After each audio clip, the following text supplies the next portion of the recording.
अस्सलामुअलैकुम मलगरो खबरी बको द वीकली सनीमा अपडेट په حواله د رواني جمعې د ویکلی سینما اپډیټ په حواله به پری ویډیو کې خبرې کوو دا ویډیو تر انده پورې وګورئ ویډیو لایک کړئ او زموږ چینل پښتو ډراما سبسکرایب کړئ او ورسره د غنټې نشان هم دباو کړئ چې زموږ راتلونکي داسې ویډیوګان تاسو ته وخت په وخت ملويږي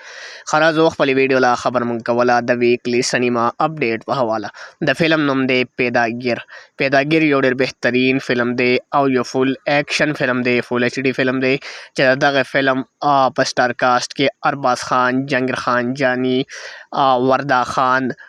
مهک نور آصف خان او داسې نور هم ډېر بهترین کاسٹ په دغه فلم کې شامل دی فلم پیداګیر دغه فلم هدایتکار شانزیب خان دی او دا فلم د بابو کلیکشن د بین لاندې جوړ شوی دی چې دغه فلم ساز ظهور عباس او آفرین پریدا فلم پیداګیر کا خبرو کو دغه فلم سینما په حواله نه ملګرو دا فلم بعد را رواني جمعې نه بلګي په افشا سینما کراچۍ کې